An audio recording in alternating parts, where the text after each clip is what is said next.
I want to give you an intuitive derivation of the area of a circle. Where does that come from? And these things are not passed by math committees. They're discovered, revealed through analysis and proof.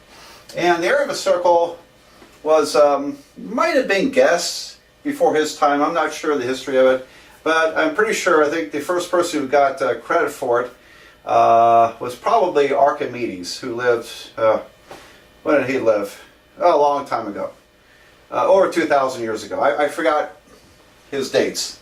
Probably in the 300s or 400s BC, perhaps. Anyway, Archimedes is considered one of the top 3 mathematicians of all time.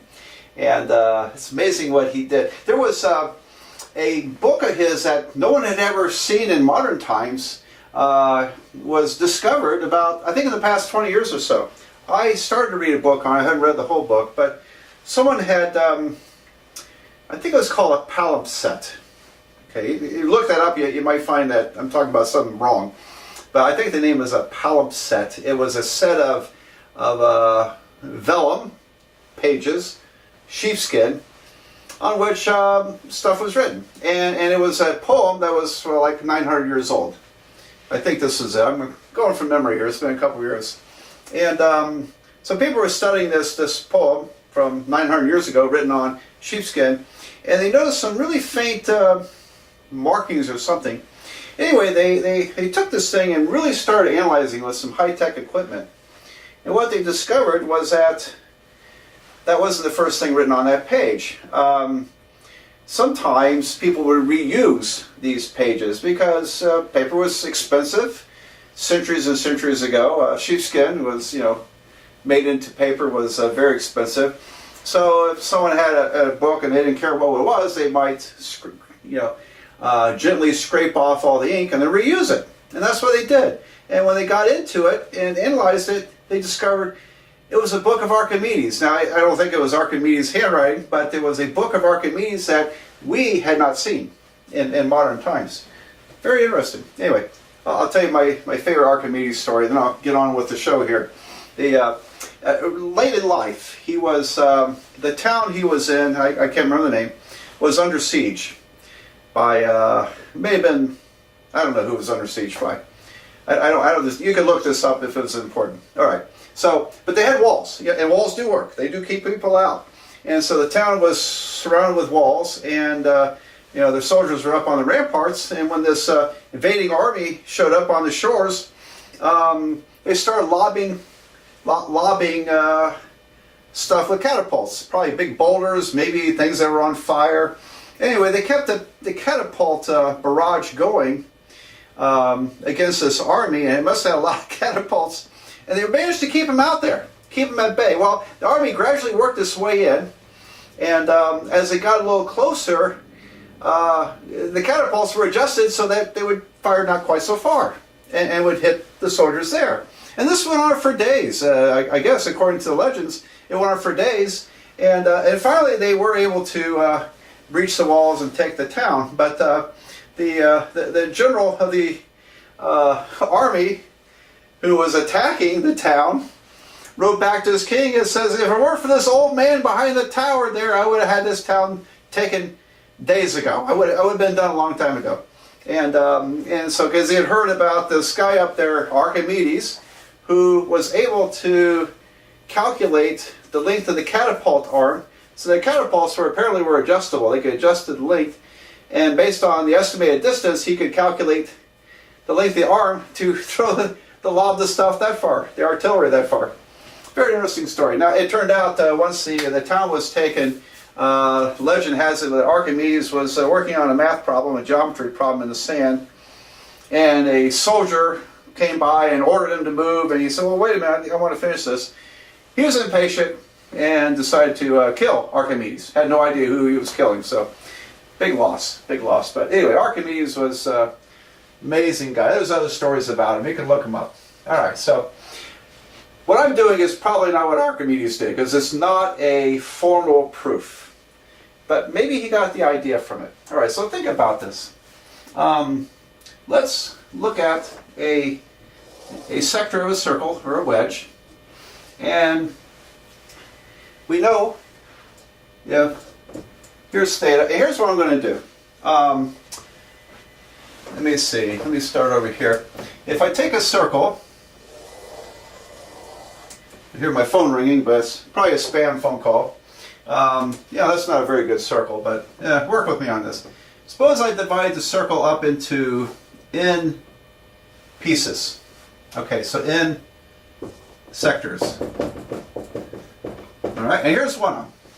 Now, the sector I'll kind of blow up over here. Okay, this angle, what is that angle? Well, the full circle is 2 pi, so in terms of radians, this is 2 pi divided by n. We divide it up in n pieces, so 2 pi radians divided by n is that angle. And here's the radius, r. Now what about the arc length? Now the arc length is radius times angle in radians.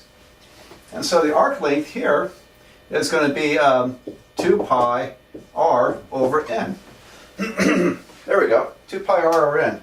So and we can calculate the area of that sector, but the area is approximately a triangle. Now, it's not a great triangle at the scale I drew it, but the area, if I use the triangle calculation, area is of sector is approximately, I stress approximately, don't use this calculation on your other problems we just did. It's 1/2 base times height, so 1/2 base r times height, 2 pi r over n. Okay, and look at that. The 2's cancel, and we have pi r squared over n. All right. So now here's the idea. The larger n is, the smaller the sectors. The smaller the sectors, and the sides start to look pretty straight. Okay, I made this point yesterday in my other class. As I videoed these, I'm teaching a regular class, and our classroom was about 30 feet or so wide, which is about 1/3 of an arc second on surface of the Earth. So if you factor in the circumference of the Earth, the classroom is about roughly 1/3.9 million, I think, fraction of the Earth. Okay, very tiny. And you know what? The floor, theoretically, is curved because it's on a surface of a sphere. It's round. But we don't see it, do we? Because when you look at 30 feet, it looks flat. It looks absolutely flat. So on that scale, very tiny scale, the arc, it looks like a straight line segment. All right, so the idea is that as you let n get larger and larger, then this becomes more accurate. It turns into almost a triangle. So area of the circle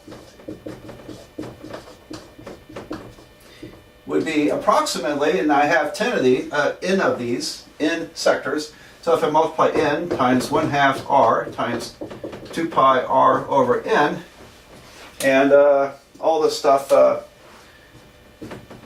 some of it wipes out, the n's wipe out, the 2's cancel, I get, surprised, pi r squared. So the area of the circle is about pi r squared. Now, that is an intuitive argument. It's not rigorous. It says that, look, as n goes, we say in calculus, as n goes to infinity, it's going to turn into the area of the circle. All right, so that's kind of an intuitive idea of why that works. Now, how did Archimedes prove it?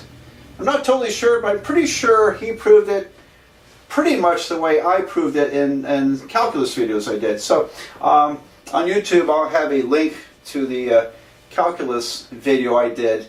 I decided to do this video with a rigorous proof of the area of a circle in not so much in calculus terms, but I wanted to work through it, so hopefully maybe a few of you will want to take a look at it and see, well, how would you do this rigorously? What does it mean to be a rigorous proof? And here's the idea. I think this is more likely what Archimedes did, and I I didn't research the history. But if you take a circle, radius r, and if you inscribe a polygon, and then circumscribe a polygon, let's see, how would that work here?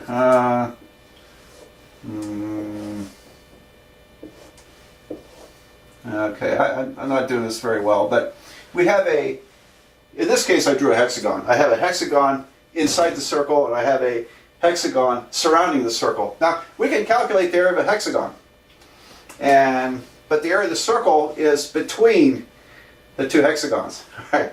And so it's somewhere in there. So we have a range of values that the area of the circle is. Well, the idea is that let's do the area of n number of n-sided polygons, n sides. And we can calculate this. And the more sides you have, the closer these polygons fit that circle. They tend to fit it very snugly once n gets pretty big. And then here's Archimedes' leap, I would think. Archimedes was thinking in terms of calculus. He was 2,000 years ahead of his time. What happens if you just let n become infinite? If n becomes infinite, then the outer area of the polygons blend into the circle, the inner area blends into the circle, and so if you can calculate those, the area of the circle is in between. And by relating it to circumference, out pops pi r squared. So, all right. I hope you take a look at that video. It takes a little time to watch it, but something to think about. Okay, now we're ready to go on to some totally different problems.